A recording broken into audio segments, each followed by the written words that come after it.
All right. Hello.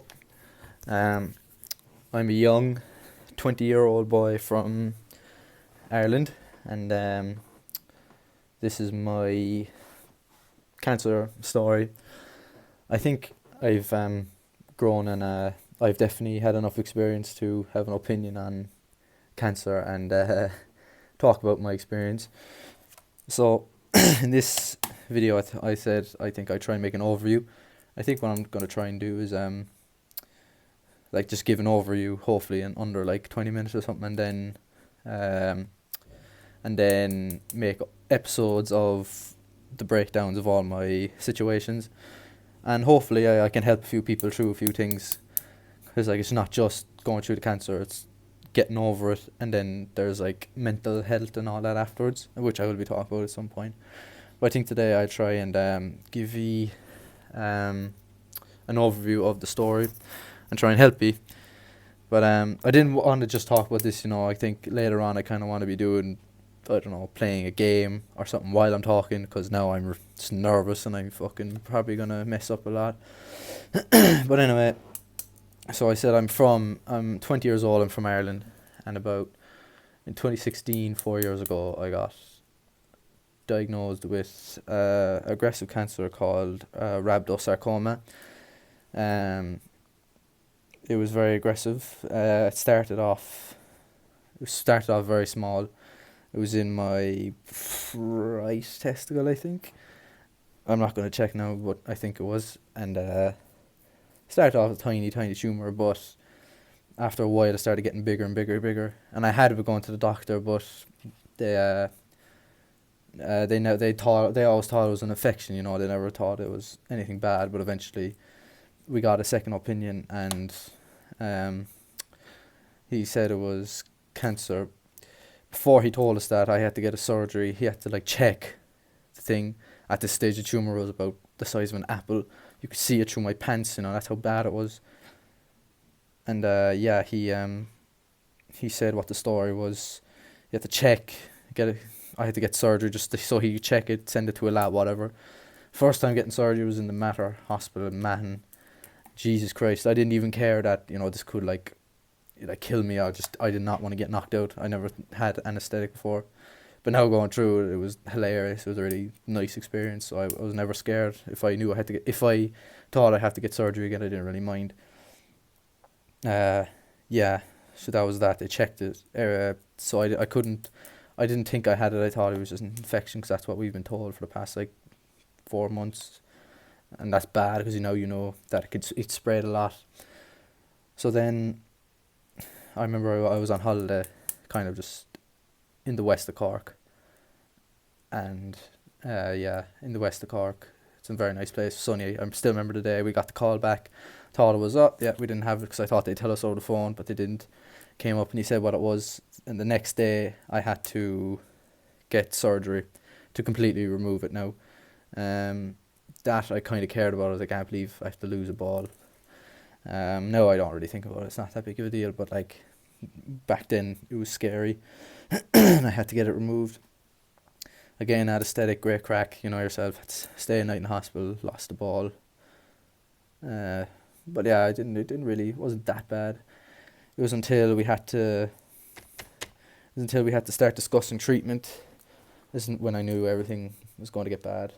Because I never knew I was going to die. Really, I never thought I was going to die. I didn't think it would ever have to come to that. The doctor telling us, well, in Ireland, I was 16 at the time, and in Ireland, I wanted to go to the best hospital. Obviously, everyone does. But the best harm for children in Ireland it's called Crumlin. It's up in Dublin, and I was 16. I think I just turned 16. I was about 2 or 3 months 16. But they wouldn't let me in because I was over 16. They thought, no, you're not a kid anymore. You can't. But we could not go. We didn't want to go anywhere else. We just couldn't really, because I think I don't think I would have been here today if I went to any other hospital. So my parents had to fight for that, and that's a story for another day. But eventually I got it, and that's when I had to start chemotherapy. Three types of chemo, one in a drip and two injected into me. I'd stay up in Crumlin for 3 nights every 3 weeks for 6 months, I think. Um, and I'll have different videos on all those nights, kind of breaking down what it was like. The main problem was just nausea. It was constant nausea, vomiting all the time. There wasn't really any pain unless you're on about like after surgery. It was the vomiting. That was the worst part, I think.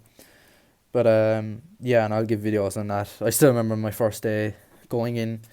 The Olympics was on. I remember watching the Olympics. I remember vividly this guy, Irish boxer, I think his name's Michael Connellan, was boxing, and he just beat the living life out of this Russian boxer, but still lost.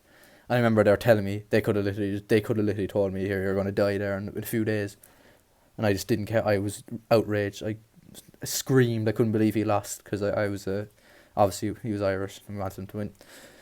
I still remember that vividly. It's really kind of funny. And then the next day, then we got the chemo going, and I didn't feel too bad for a while. And I was like, oh, this is grand. I could do this for a while. But then eventually, I started feeling very, very sick, awful sick. I actually didn't get sick the first 3 nights I was there. I didn't get sick at all, but it was an awful, awful feeling. You're just constantly nauseous. You can't eat anything. Can't eat. You don't need to drink anything because you're attached up to a drip as well. A drip. Yeah, that's another thing. I had to get it's called a Hickman line, something that's attached to your heart, so they can always like inject you, because they're all the time they have to inject you with something. So it's better just to have the line in, so they could just hook you up to that without pinching you. I forgot about that. It's another surgery I had to get. That was a while back. But anyway, that's a story for another day. So yeah, after that, it was just, feeling like shit, going home, just resting, doing nothing for 3 weeks. I still went to school. The off day I went to school and I didn't feel like shit. Still wasn't losing my hair at that stage. Yeah, I was for the 3 weeks I didn't really do anything. I went to school about, I don't know, 3 or 4 times, just to see my friends. Besides that, I didn't do anything. Then came the second time. That's when I started getting sick. I can't really like properly remember. I have a book of what everything was said, like just a hospital book, so I can remember all that for other videos. But just overall, I just felt sick every time. I got sick a lot, an awful lot. And you're hooked up to a machine. They don't want you getting sick in the toilet. They kind of want you getting sick in a bowl so they can like measure for something. I have no idea what. I don't know who the hell would want that. I remember, it was like a torture. I unplugged my thing, went over. It has a battery, so it can last a while. I went over to the bathroom, tried to get sick. She's like, no, don't get sick, get sick in the bowl. I was already after getting sick in the toilet, and it was really weird. She literally told me, even when I was getting sick, just get back in bed and get a bowl. So then a few more, I had to do that a few more times. Yeah, it was tough. It was very tough.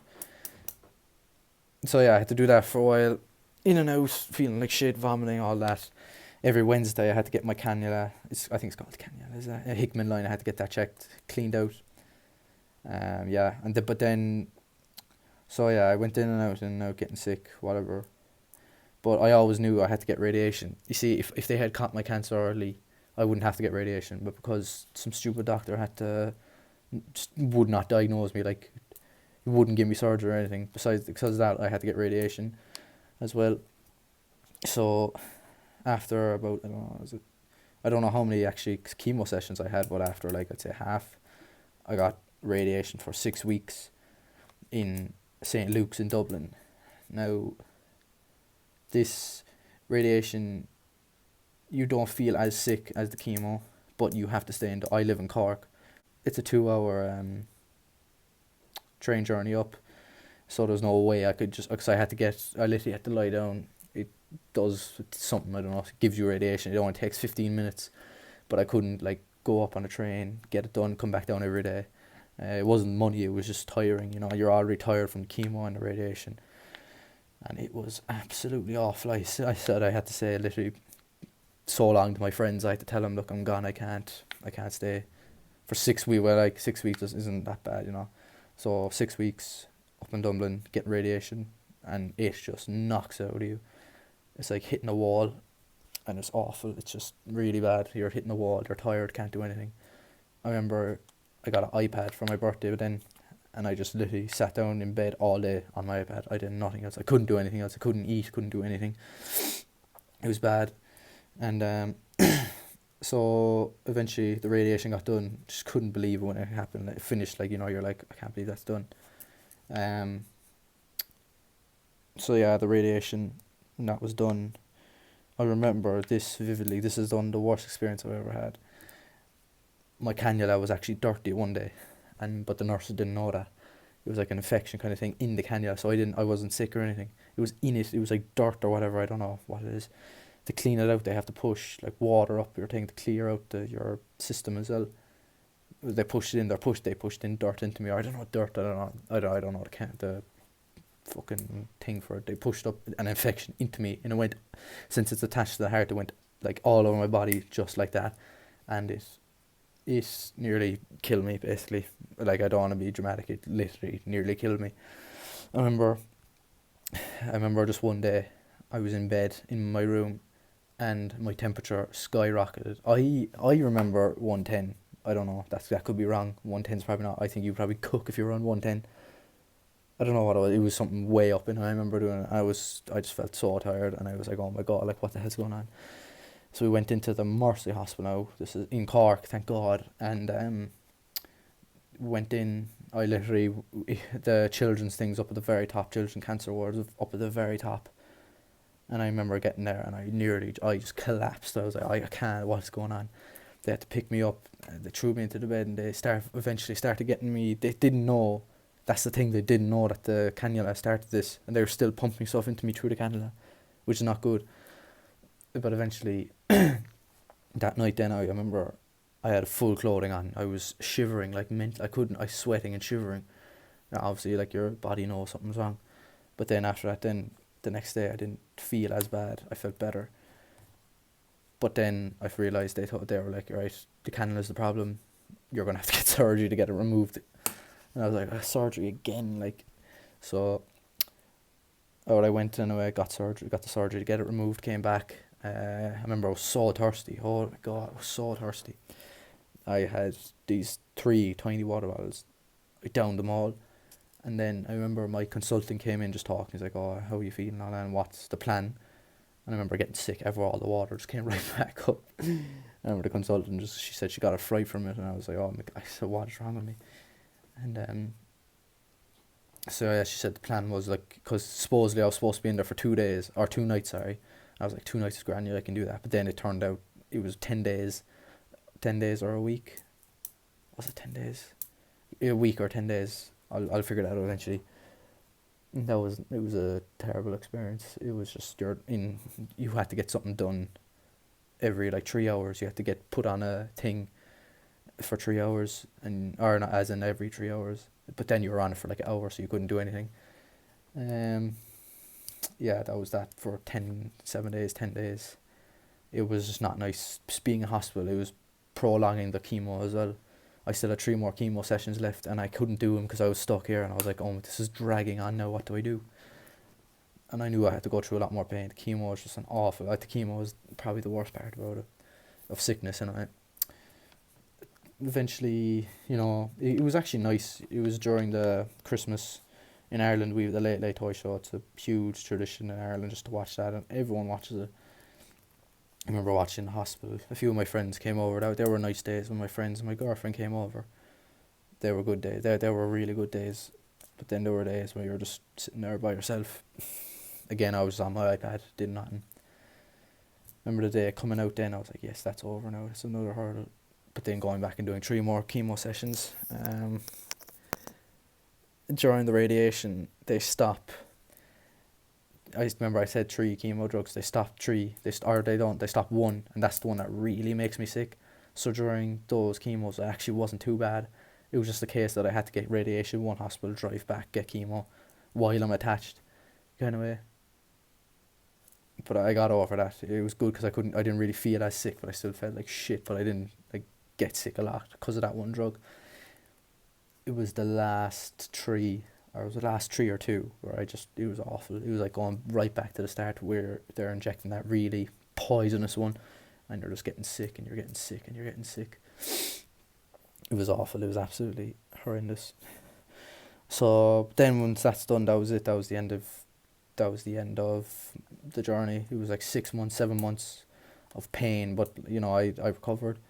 Um, Ways I dealt with it. There's these sports in Ireland.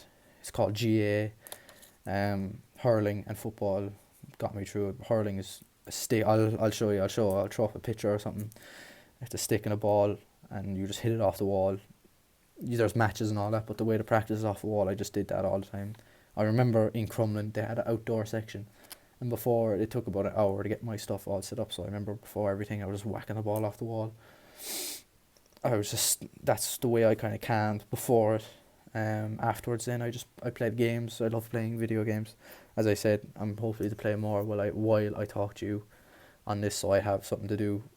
It's kind of more entertaining for you, so you're not just looking at me while I'm talking. But for me as well, because I like playing. That's kind of how I got through it, and that's my cancer journey anyway. It's a rhabdosarcoma. I lost the ball, and now even to this day I'm still always really really tired from the radiation, so I can't do much. But I'm recovering and I'm getting better, and I hope to share more about this story to ye, and hopefully help people, because we're stuck in quarantine now. This whole coronavirus thing, we're all stuck, and I was trying to find out ways. I'm not in the front line. I can't do any of that. I wanted to help in some way, and this is the only way I can think of helping, is like maybe helping cancer patients. I'll have something up as well tomorrow. Hopefully, I'll break down the whole story into like smaller parts to tell you what I did and how I coped. I'll have a video about coping as well. And there's the last thing I want to talk about is the mental health after it. For me, the mental health was nearly as bad as cancer, because I didn't do anything about it for a long time. If you're feeling bad, you have to tell someone like immediately, or it's going to get very very bad. That's happened to me anyway. I'm not feeling too bad now. I'm getting better. I'm still going to counselling and all that, but I will tell you that some other time. That is just my story. Yeah. Thank you all for listening, and I'll probably have another video up tomorrow. Thank you.